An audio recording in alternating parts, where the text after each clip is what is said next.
welcome everybody, and good afternoon, and welcome to you.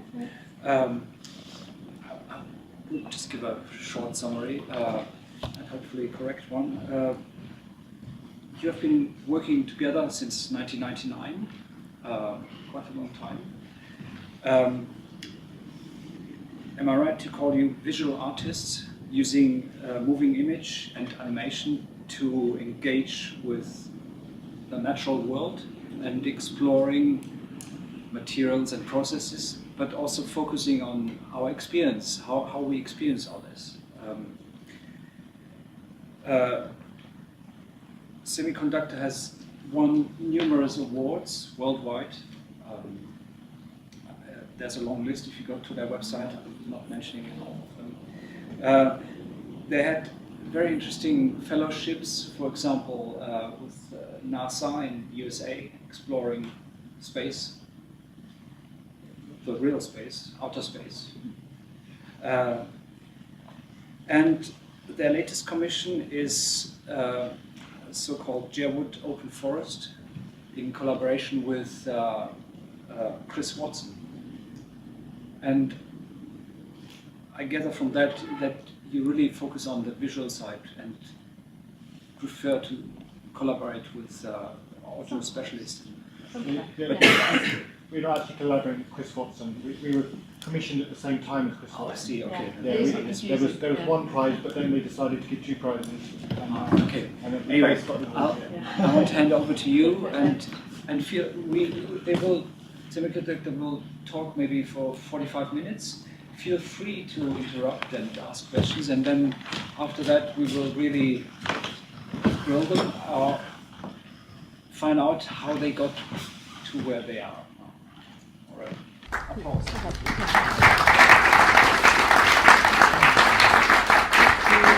I'll just say now as well, it's fine if you want to ask questions while we're talking. It's absolutely fine if you have any. We're going to show some work and talk about it a bit. So if you have some pressing questions, that's good. And we were just working out that actually it's 20 years since we started at this university come September, because we both studied here. Joe did sculpture and I did what was critical fine art practice at the time.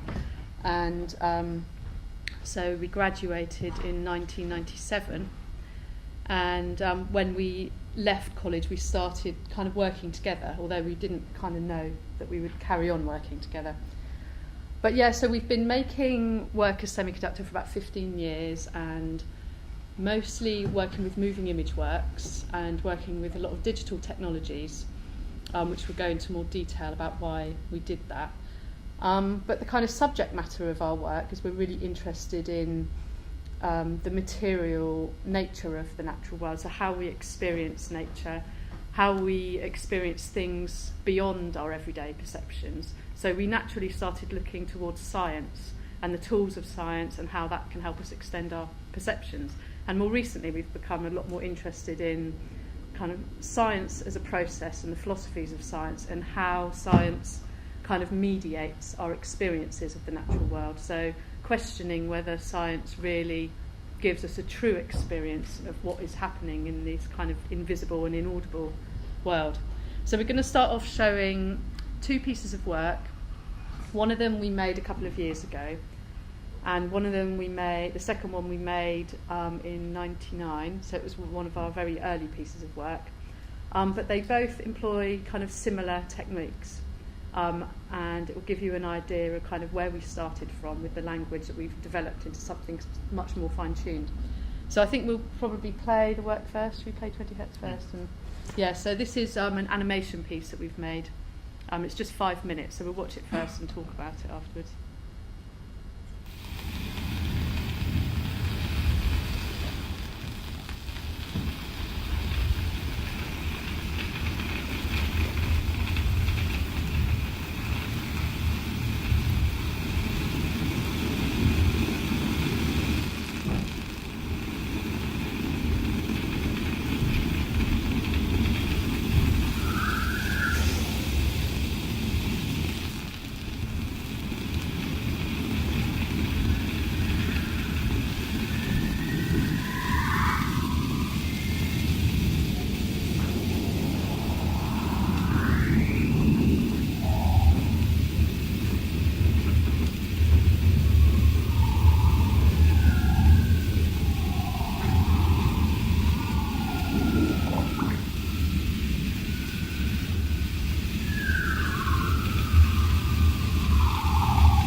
So what you're seeing there is a digital animation that we've made using 3D Studio Max, and you're hearing sounds that have been captured apparently of the magnetosphere. So we worked with a scientist, a Canadian scientist, who another scientist had put them in contact with us because he was really interested in listening to his data. And he was collecting all of his data from a large magnetometer array that kind of covers vast areas over Canada and North America. And he was collecting all this data, and it's kind of like a hobby for him as a scientist to kind of listen to his data, because he can't really get any scientific information from it. But it was something we'd already been doing in a lot of our other work, which was working with data and turning that into sound. And in the same way, we're interested in kind of visualising the natural world, kind of interpreting the invisible world, and being interested in the material nature of that. We're interested in sound as a material as well. So when we're working with data, quite often you'll hear that people talk about sonification. And when you're in the science community, often sonification is taking, you probably know this already, but taking data and kind of assigning, say, MIDI to it. So you might have a trumpet sound or a little violin sound, and it kind of ends up with this kind of very, it's a very humanistic kind of interpretation of data, where we're interested in much more about asking questions about, is this what it really sounds? Does this give us a true representation if we could listen, if it was within our audible range? So that's really our starting point for this piece. And visually, we're interested in taking the visual information that scientists give us, so the way that they represent their data visually, and really playing around with that. So we'll kind of adopt like the shallow depth of field and working in black and white, so it's like an electron microscope or something like that. So we're kind of really playing around with science as a language in this piece of work. And this piece of work is something that would probably get shown a lot of film festivals, so it will tour a lot of film festivals. We show a lot of our work in different situations, so sometimes in gallery context, sometimes film festivals or multimedia festivals. A lot of our work exists online, sometimes because commissioners would like the work to exist online, or sometimes we feel that it's a good platform for our work to be seen in. And we produce work in many different ways, so this is obviously a single channel piece of work, but we produce multi-channel pieces of work, and sometimes just audio work as well.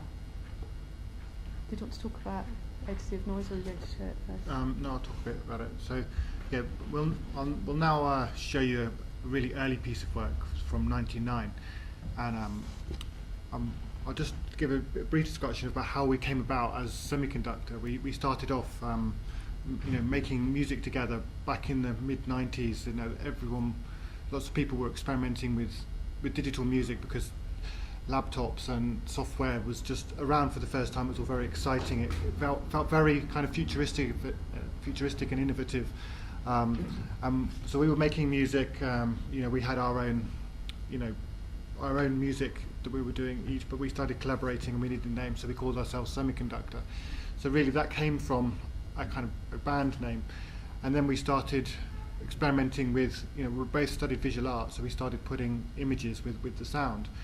And just by the very nature of that, we started producing animations and moving image works. And it wasn't for many years that we really realised that that's what we were doing. We were filmmakers in a way. And so some of the early works are real experiments in the nature of the software and what it meant to work with a computer from the outside. And so Semiconductor really is the idea that the computer is a kind of element in our group, and we're always fighting with whatever medium you use as an artist. You're always having to kind of sculpt it and push it. So if you're a painter, you'll always be working with paint. And so with digital music or digital art, you're always fighting the computer, and it brings its own aesthetics. And so we're semiconducting the computer in a way. It's half of the group, and we're always fighting it, and it's fighting us, and we're both trying to impose our own kind of view on the world. And so we're always trying to humanise and aestheticize the nature of the beast, as it were. And this piece of work, A to Z of Noise, is exploring an element of digital nature, which is generative generating pure noise and pure sound. And so, as you probably all know, you're probably studying this, white noise, for example, is all the frequencies of sound, put together all at the same time. And so really it's a bit like white light. It consists of everything, and we like the idea of starting off with something that's kind of exists with everything, and then you can take away from it, you subtract bits from it. And so we look at noise as a plastic element that we can sculpt. And so this piece of work, we started off with 1 second of white video and 1 second of pure white noise.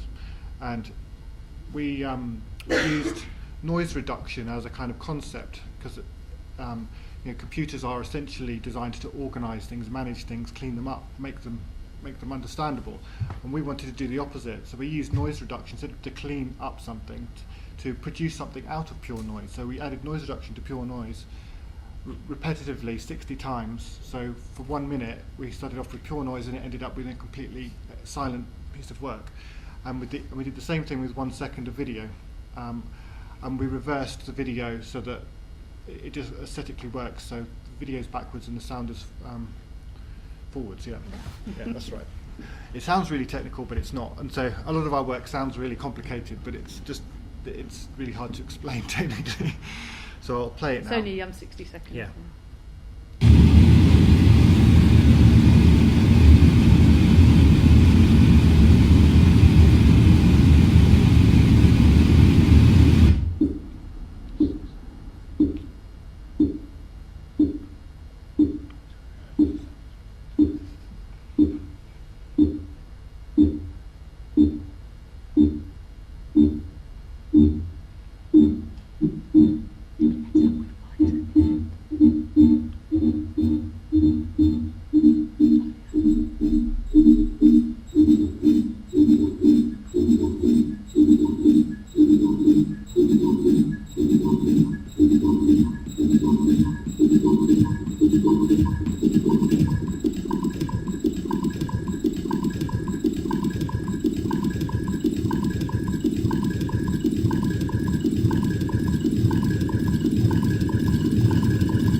So yeah, the sound's backwards, the other way around.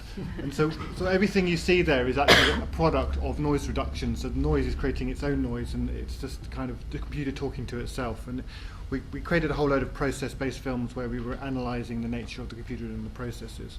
And so, that's what we were doing way back then. And yeah, so from doing that kind of work, and we also made another piece where we had the sound that made the image, and we made works where the image made the sound, and we started to realise that how plastic the nature of the digital was, that a piece of data can be sound or it can be image. So having this interest in the relationship between sound and image, wasn't just about synchronising one with the other or trying to use one as an emotional support for the other, but it was about them coming from the same material and kind of being born of the same thing. So it's a kind of computer synesthesia. Yeah, so we worked for kind of several years, kind of very much our works were about this kind of digital imaging and sound, and gradually over time that kind of concept has just become more natural part of our work as the body of works developed. And quite early on we started doing a lot of residencies. We saw a talk by an artist when we were at college here, Mike Nelson, and he'd been going crazy, like doing all these residencies, and said how amazing they were, and we were kind of like, oh, that's really cool, you can go places, get paid to go somewhere amazing and live there and make works. We thought that sounded really good, so we started off doing residencies. We did one in Berwick-upon-Tweed, up on the English and Scottish border, which was really amazing, and then after that we ended up going to NASA and spending 6 months at NASA Space Sciences Lab out in Berkeley in California, and were kind of introduced to space science, and we spent a lot of time looking at the sun and the relationship between the sun and Earth and all matter that's going on there. And I mean, it's an amazing experience going in to a lab like that. It was our kind of first. We've gone into many science labs since then now, but it was kind of a really big learning curve in understanding how your role as an artist when you go into those locations, how you relate to people, how you can get them to do what you want them to do, how you have to be quite humble. So it was this very big learning curve for us there. But it was also quite beneficial in being quite naive, I think, going in, wasn't it? And not knowing what would come out. We kind of went there feeling terrified, thinking, oh no, we're never going to make any work again, and wouldn't it be awful if we went to NASA and we didn't make any work? But of course we ended up making loads of work.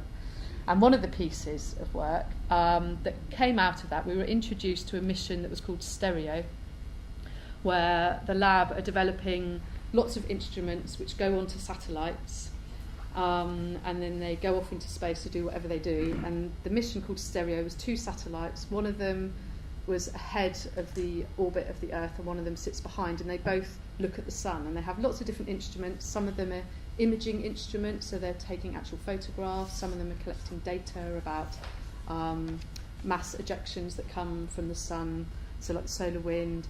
And so there's all different kind of things going on there. But we met the scientist who was working on the camera, the heliospheric imager. I mean, he's actually based in the UK. And we'd already made one piece of work where we'd worked with visual data from science archives, from space science archives. So this was kind of our second piece.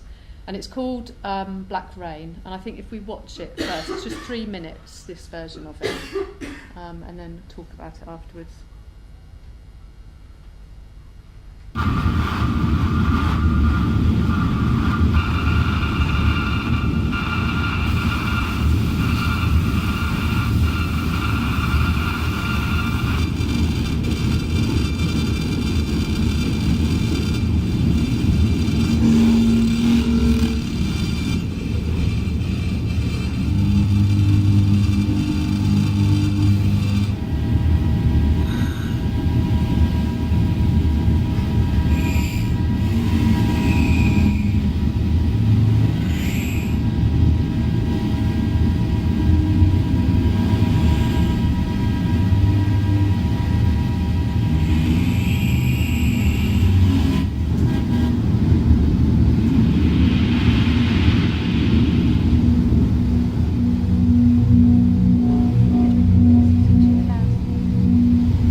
Everything you see there is data from those satellites, and at the beginning you see the machine's testing itself. You see all the noise of just data being processed, and then you see the shutter open and it's spinning around as it orientates itself in space. And we wanted to, show all the wonderful, beautiful things that happen to the satellite. And we're all very aware nowadays of NASA images that are all high-resolution, glossy images, and they've almost become quite boring. We're just oversaturated with them.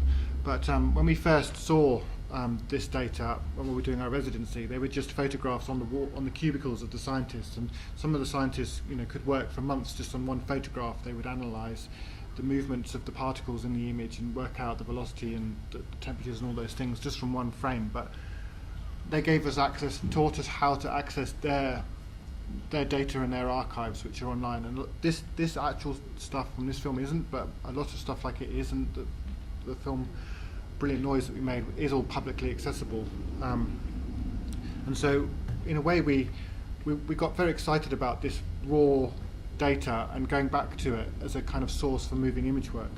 And in a way it kind of has an aesthetic quality which is very similar to early photography, and it just felt like it was telling a deeper story in terms of what was actually happening to the satellite and in space than these glossy high-resolution images that are all, the NASA images are all actual composites of multiple photographs put together to create coloured images, and so they're all very processed. This is actually much closer to what's really being seen, and in a way it looks like early photography, because these satellites took 10 years to build, and if the Hubble was a 1 megapixel camera that's twice as big as this room in space. And it takes so long and it's so old by the time it gets up there that it's already really old technology. So we wanted to exploit those characteristics. And so this aesthetic that we created from turning these files, it's not actually a photograph that the scientists capture, it's a much larger wavelength of light that beyond the human eye can see. And we had to define and control exactly what it was we wanted to put into our images. So it's a bit like playing with the levels in Photoshop, but an extreme example of that. And so we had a very much a hands-on control over the aesthetic and the final look of the work. And the funny story came out of it was that when Brian Cox was doing his first TV series, Wonders of the Solar System, the people who were editing and making it saw our film online, and they wrote to the scientists, as they're credited in it, saying, we want to use your data that we've seen on Semiconductor's film.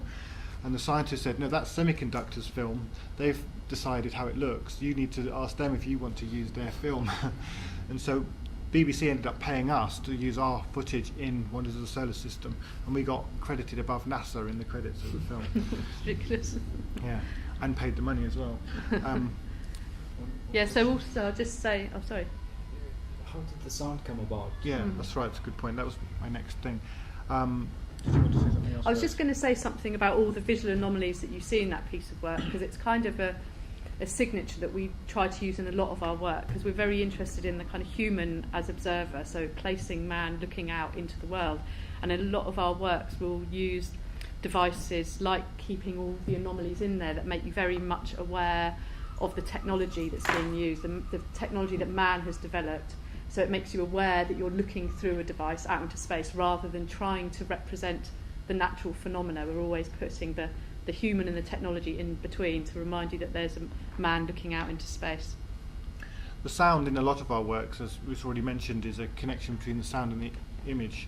And in this work, we developed a process a few films before that where we would sample the brightness of different parts of the image, and we would use that to then control the soundtrack. So in After Effects, I think we would generate a lot of the sound. You have synthesizers and tone generators, and you can actually use the luminescence of parts of the image to then directly connect that to generative elements. And so the image and the sound are connected directly. Yeah, in a previous work that was very similar to this called Brilliant Noise, where we worked with a solar archives, we were very keen with that work to use solar radio. but it sounds so boring. You know, it's noise, but it doesn't vary very much, and you can't make it very, very much. We're like, yeah, that really doesn't sort of have the right impact. So we made our own version, kind of based on solar radio, and this again was the same thing, wasn't it? Kind of creating something that kind of sounds like it.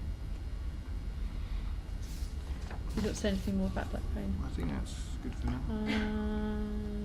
At the beginning, you see the Earth moving away and the Moon moving around it. You can watch these films on our website. Yeah, and this is actually just one of the satellite views. So there's actually 2 satellites looking at the Sun either side like that. So the idea was that they wanted to capture corona mass ejections coming out, so they could 3D. create 3D models of these things, because they don't really understand them very well. But they didn't. I don't think they managed to do that. No, they did. Yeah, Did they do some? Yeah. They never seem to do what they want to do. But yeah, so kind of, you know, we were interested in looking at this space between the Sun and the Earth and kind of all this matter that was going on up there. So okay, let's do that one. Yeah, so now I think I'm going to go on. So this is another piece of work that we made that came out of being at the Space Sciences Lab, and it's one that we started thinking about while we were there. We spent a lot of time interviewing the scientists when we first went there, because we had no idea what they were talking about to us, and it was completely terrifying going into the room of like Nobel physicists and asking them questions about their science. But we were purposefully naive going into those situations, because we wanted to learn from scratch. We didn't want to go in having a knowledge about the actual science. We wanted to kind of be investigators and kind of go see what we could make of what the hell they were talking about. So at the time, we just recorded these interviews because we thought we will revisit them and kind of, you know, they wouldn't become part of our work.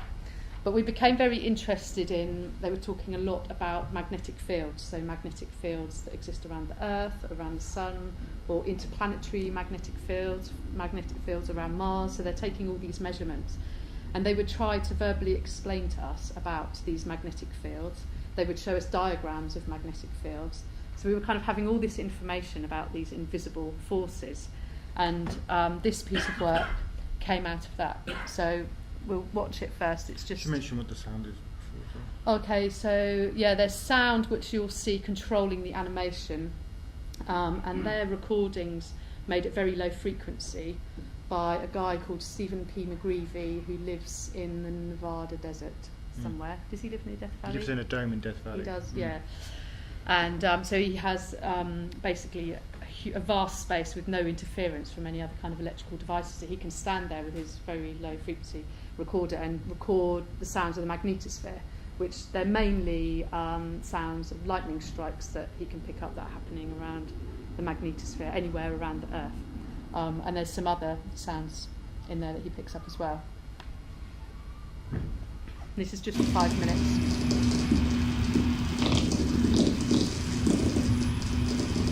Magnetic fields are by their nature invisible.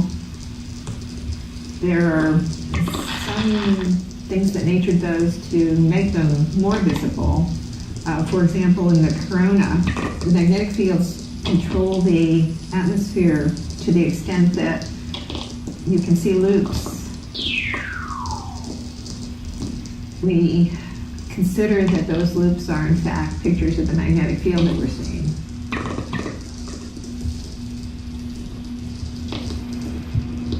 The description that scientists often use is hairball. Some of the hair is ingrown so that the loop is attached to the sun at both ends, but some of the hair goes waving out, and when stuff gets on that open field line, it can stream out and become the solar wind. How hairy it is depends on where we are in the solar cycle. As active regions begin to emerge from the photosphere, it gets very messy, and so it gets hairier and hairier and messier as the solar cycle progresses.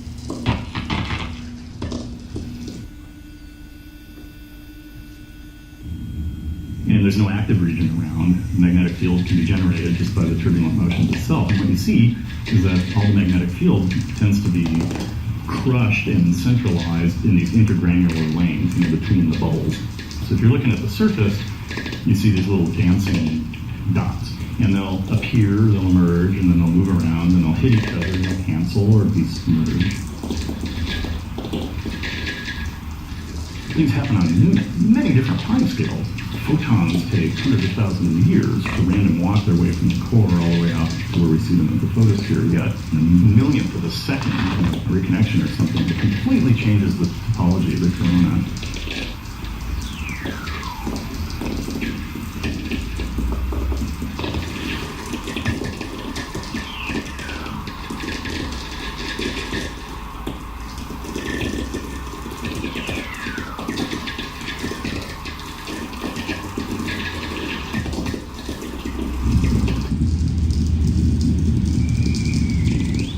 Any particle that is charged knows what the magnetic field around it is doing, and it has to move in a direction that's at least in part governed by the magnetic field. And if you have a closed loop of magnetic field, particles moving in that magnetic field will move in such a way that they will never leave.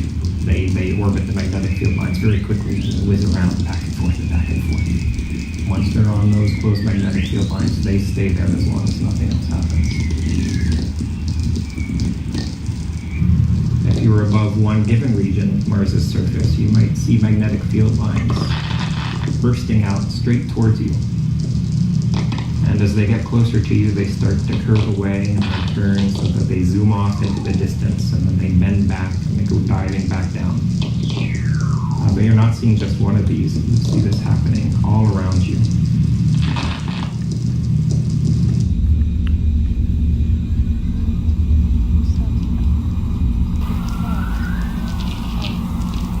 Essentially, the Earth is like a bar magnet.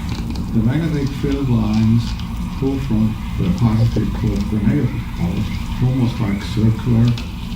In the Arctic, where the magnetic field lines go a long, long way out, away from the Earth, if you go far enough away, they get so weak that the field that is being brought here by the solar wind from the sun actually interacts and almost neutralizes the Earth field.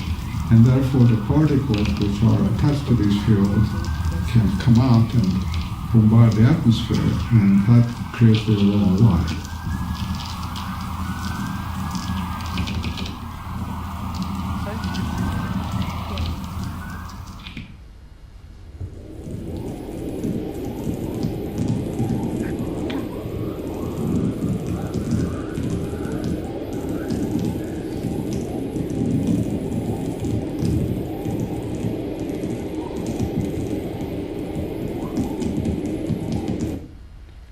So we came up with the idea while we were doing the residency, and we were there for about 6 months, and we knew that whenever we do animation, it's quite a time-consuming process. So it's not something we can do very cheaply, and we knew we needed to get funding to do it. So when we were thinking about, sometimes when we're thinking about developing our own ideas for making work, we always have to be thinking alongside that about how we might fund the work, how we might get the work funded in some way.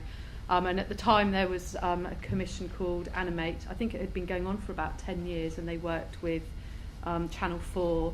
So the format is very much like being shown on television. It's kind of arts animations on television.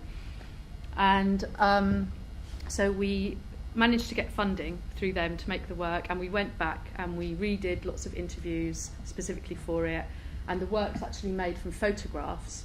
So it's something we've done in a lot of earlier work as well, where it's kind of working in quite a traditional animation way, where we work with photographs and then we kind of quite clunkily divide those photographs up into a pretend three-dimensional scene and then insert the animation.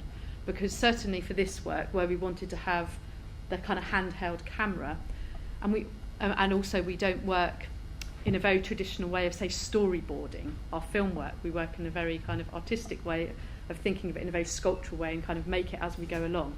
So we needed to allow ourselves lots of room for development.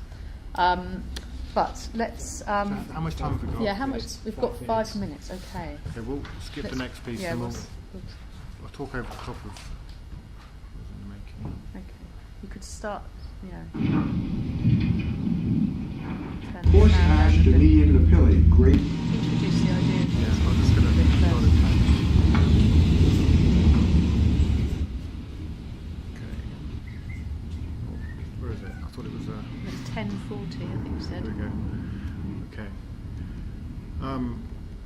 So this is a piece of work called Worlds in the Making, but we'll just talk about one part of it.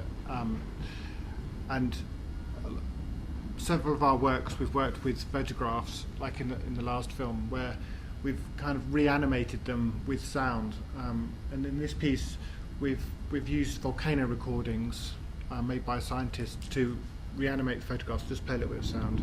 So they're actual volcanic recordings, audio recordings.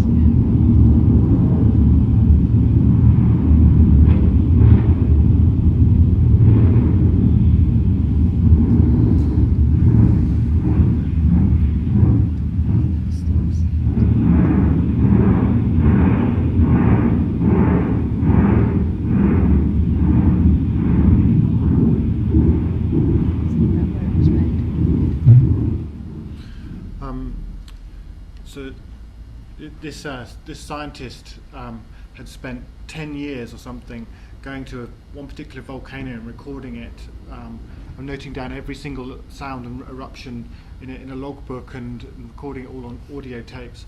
And after 10 reel to reel. Yeah, on reel to reel. And after 10 years, he realised that you couldn't figure out anything about what a volcano was doing from recording a volcano. I think it was long. I think it was 20 years. Yes, it was a long time. And it's quite a wonderful story. But we really like the idea of the way a photograph is time standing still. You're capturing a kind of moment, but you can't have a still of sound. Sound is always moving. Sound is always time based. And so we like to make photographs move, reanimate them with sound. And so this work came about several residencies, but this work was filmed in the Galapagos Islands. So we worked with some scientists that were trying to turn the Galapagos back to the way it was before humans, which is an impossible mission. Maybe just say about heliocentric quickly. Okay. We're just rushing the last two pieces of work just so we can fit them in. Sure. Okay. This is another film where we've used the image to generate the soundtrack, but we created the film by using astronomical tracking equipment. If you ever look for a telescope, a professional telescope, it will always stay looking at the star and correct as the Earth rotates. Otherwise, the star will just move out of the shoal, the moon or the planet, whatever. So we created a system where you could photograph the sun, and the sun would stay in the centre of the image from before dawn till after dusk. We had to be very, very careful and set it all up very specifically. And of course, all the high-end tripods wouldn't allow you to look at the sun because you could burn your eyes out. So we had to work with compromise in a lot of ways. And so it's really about the idea that we're all used to the idea that the sun is at the centre of the solar system, and it's something we've been taught through science. But has anyone here ever done an experiment to prove that's the case? We believe that it's at the centre of the universe because it makes sense, but we also just accept what we're told. And so we wanted to create something that proved this was the case and create an experience that showed you that the sun was at the centre of the solar system. Yeah, so this piece is actually, I think we filmed about 15 pans all over the UK, and the single channel piece is made up of 4 or 5 pans, and then we have, quite often we'll have a single channel piece of work and then installation versions as well. This was filmed as an amazing greenhouse up in Stanmer Park, and we spent morning till dusk in there.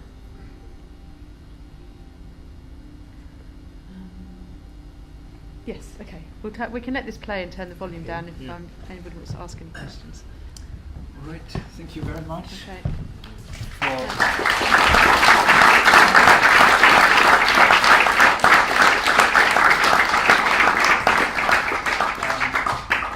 For me, your art somehow reinstalls a sense of awe into looking at our amazing world. And the room is now open for questions. If I may, I ask the first question. For example, how did the scientists with whom you worked react to your work again? Were they suddenly? Did they suddenly see again the beauty of what they do? There's usually two types of scientists. There are scientists that are very closed down and aren't interested in working with artists or what they do, and we don't really have any contact with them because they're just not interested. And the other sorts of scientists are usually the really good ones, and they're usually really open and enthusiastic, and they love it when people find other reasons to use their science and their data, and when they see the results, that they think it's brilliant.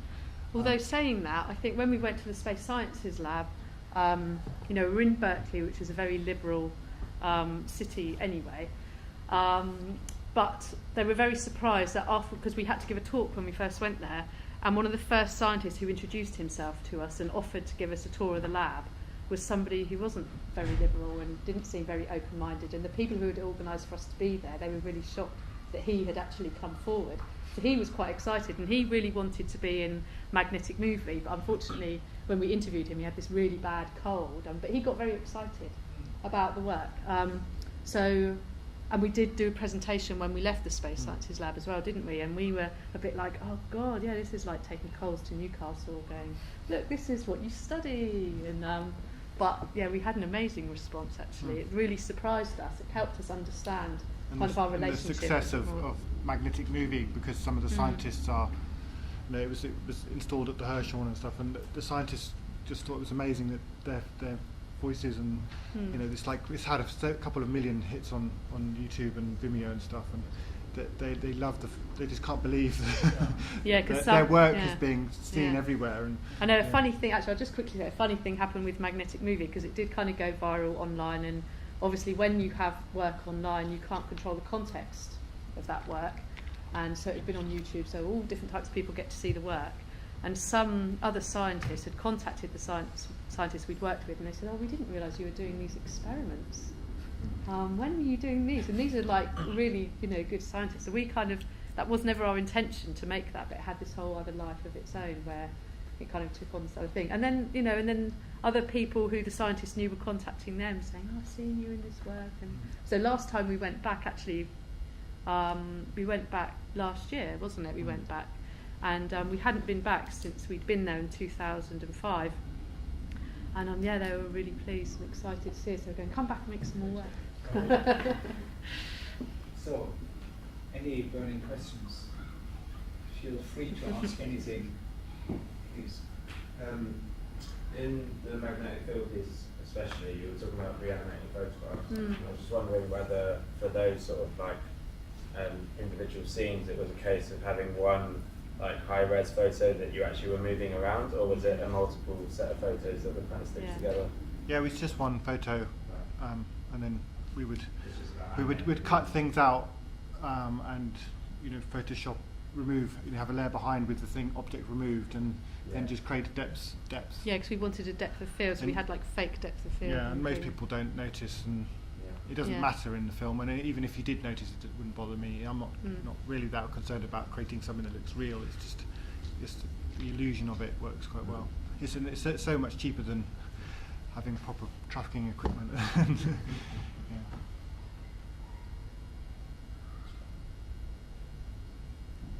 Free? In the first movie, what is it you actually see when you see all these sort of vibrating things? What's the sort of real thing behind that? It's all CGI, but what we've done is we've taken the sound and had it control ripples and waveforms, so that as the waves get higher, they become more visible, and you see more of them. So it's a kind of just a simple technique where it kind of it allows interference and patterns from different sounds interacting with one another become visible. Because I think what you're hearing in the sounds is, for example, the solar wind coming in and hitting the magnetosphere, and there's some really kind of bassy, boomy, ripply sounds, and I think literally that's the magnetosphere kind of wobbling and sending out vibrations. So through all of those descriptions, we just kind of make our own interpretations. So that one was very just much our own imaginations of what potentially could be happening. We wanted to create something. When you think about the magnetic fields, and these sounds moving around the Earth, hitting the Earth and moving around. You imagine something that's existing in 3D on a very large sort of planetary scale, and we wanted to imagine you're almost inside those magnetic fields, and they become the 3D waveforms that you're inside, but at the same time them being something that's on a molecular tiny scale, so that you're yeah, so it's a very sculptural process, isn't it? Because we always think of our work as being quite sculptural, even though we're working with moving image. I don't know if that answered your question. I gave it a go. I don't know if this was ever asked already. I had to pop up from the pictures in the lab with all these magnetic fields. How much of that is just inspiration by the woman talking and about the hair? Very nice. And how much did you really take from different magnetic fields, the forms, to then obviously make the artistic? Yeah, it was an interplay between all of those things. So it was thinking about how the kind of the metaphorical language that they're using to describe things. So they pluck things that they and also talking to a layman, they obviously try to visualize it in some way and take language to try to explain this very complicated thing. So it's partially listening to them, partially going into the labs and going, wow, wouldn't it be great to put it in there? Look at this really great object, looking for really great spaces to put things in. And then also working with the way that they visualise magnetic fields, because even they acknowledge that they're not true to what a magnetic field is. They represent it with loads of masses and masses of coloured lines, depending on the measurements that they get. So they get measurements in lines, so that's how they represent it. But a magnetic field is like a whole field. It's not individual things, so they're kind of already representing it badly. So it's kind of a combination of all those things. It's a very playful kind of way of doing things. It was partly based on the fact that the scientists have to create fiction to visualise it themselves, and so that their own illustrations are not what magnetic fields are really like. So there's a lot of metaphorical stuff. Yeah, it's the way. People felt like they were being conned from that movie because it's not actually what's happening, and we go way beyond what's really happening. But we really want to emphasise the fact that we're very used to believing exactly what we're told in science documentaries, and that there's actually a lot of creativity just to make things visible, and the way that science itself is only a representation of nature. Nature is itself. Nature is reality, and science is not reality. Science is a representation of nature, and so we want to explore those in a playful way. Any questions about sound or music? I was kind of wondering about because there's so much like metaphorical stuff going on in the visual part of the work.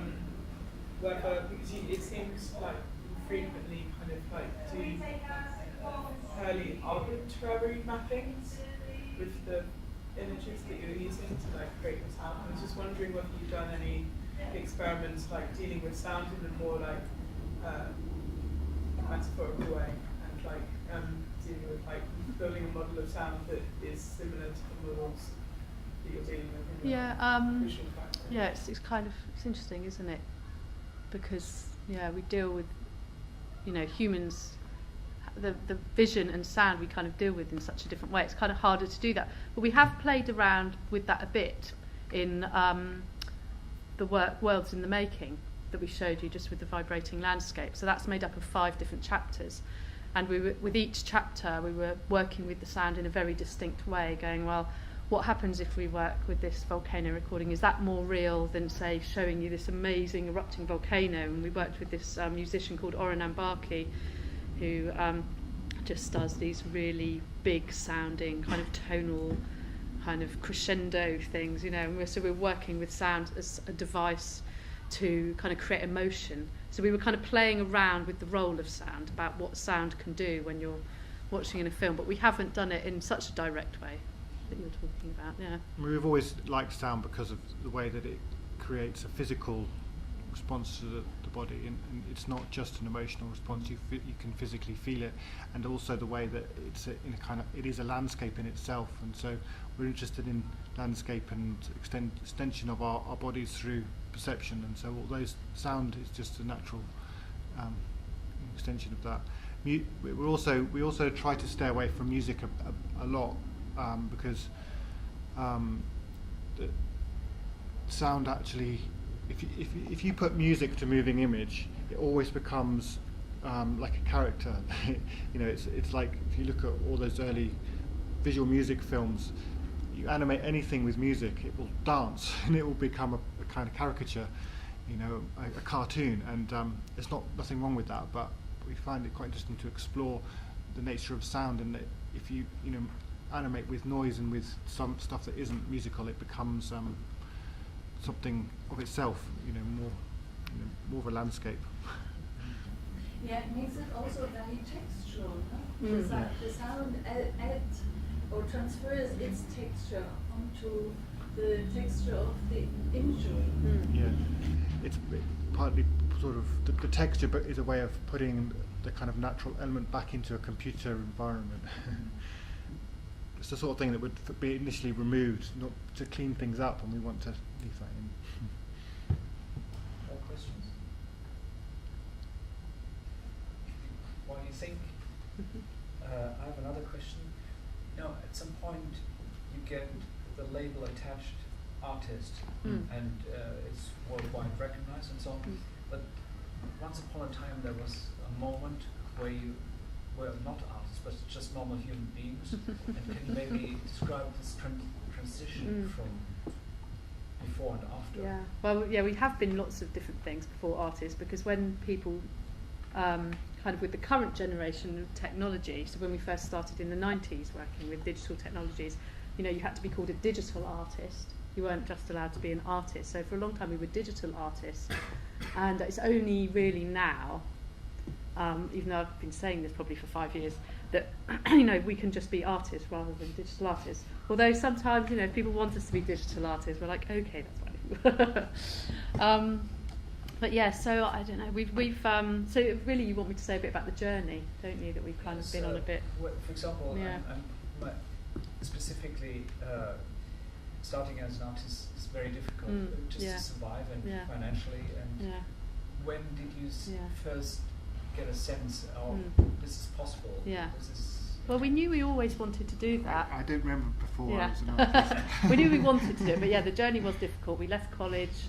We didn't have any studio spaces because we'd both been individually making quite large-scale sort of installations that both use sound and video sometimes and constructed stuff.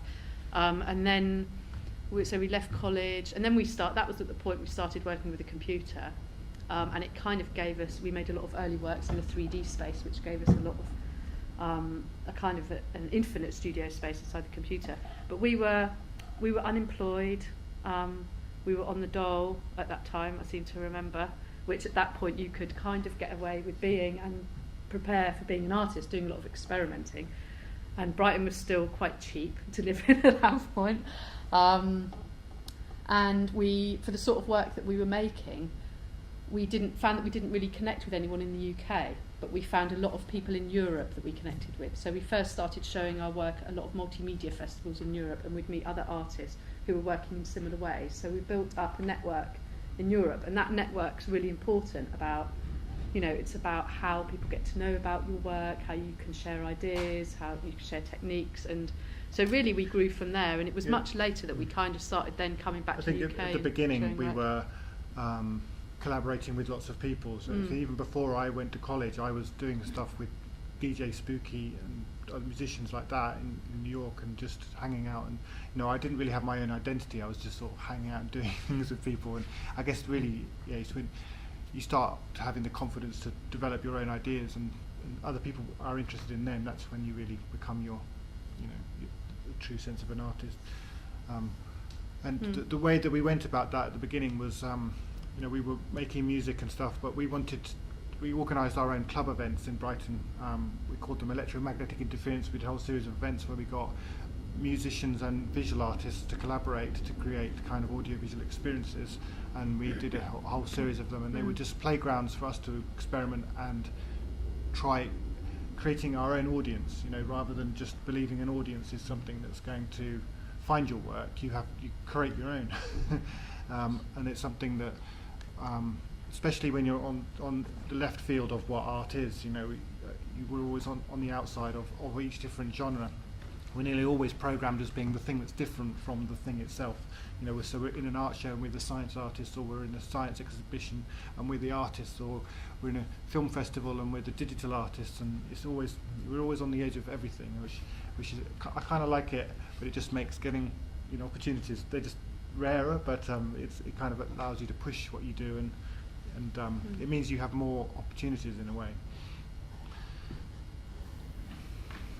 So. How does it work between you two? I mean, you're doing one work. When we're talking to one another, yeah, we. So is there a distinct division of labor, or Traditionally, there hasn't been, but because we started with like the first generation of current software, which is, you know, how we came to the computer. And we're self-taught. So. Yeah, so there was like Photoshop 1. It was Photoshop 1, Premiere, and I don't think After Effects wasn't around when we started, was it? So maybe there were like 3 pieces of software you could use, so you could learn everything at the beginning, you know, and so both of us knew everything. And then as things get more complicated, we had to diversify a bit. When we swap over, when we'd don't use we? the computers here, you'd press print and the whole network would crash. And we taught ourselves how to use computers, and we don't know anything about science except what we've just taught ourselves. And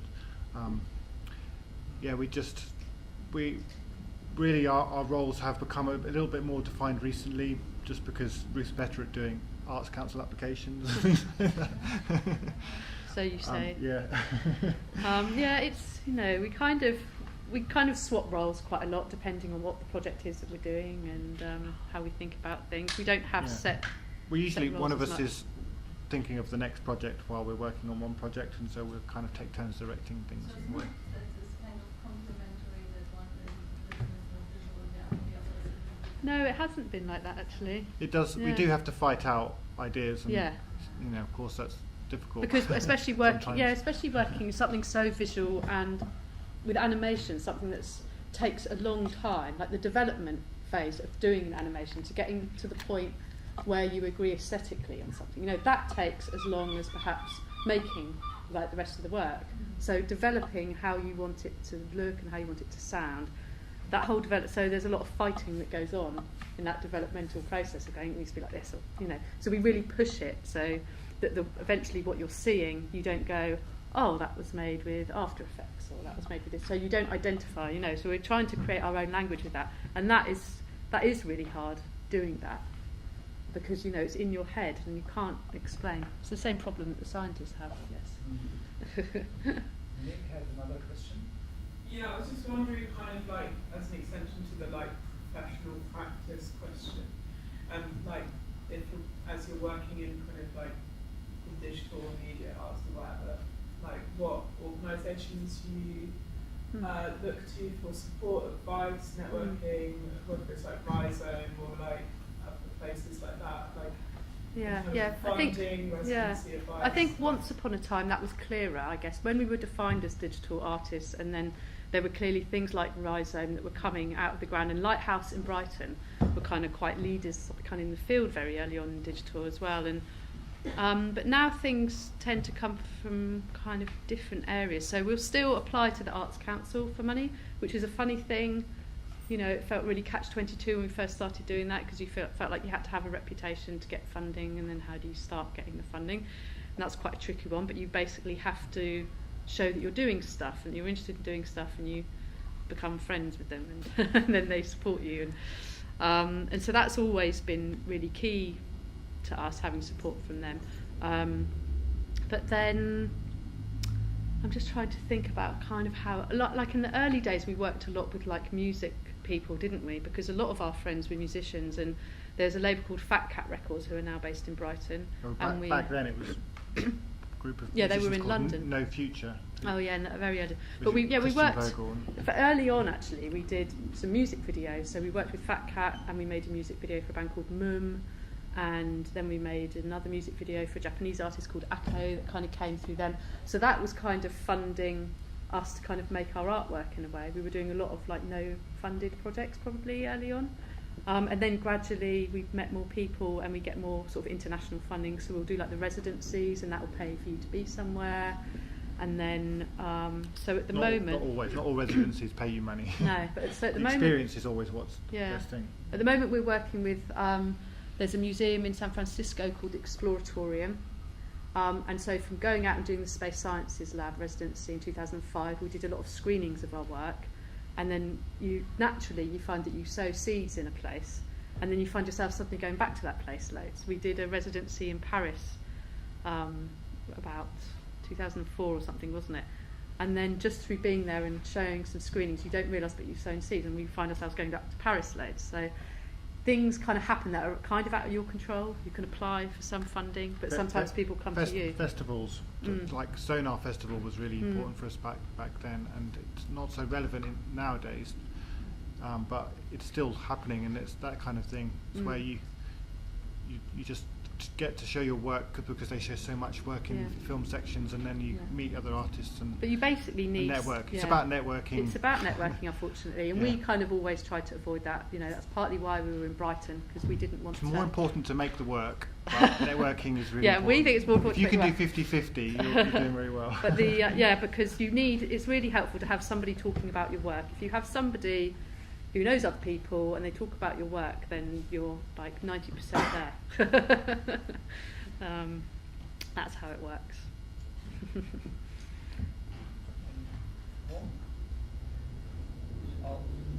Maybe a last question, because we're unfortunately running out of time.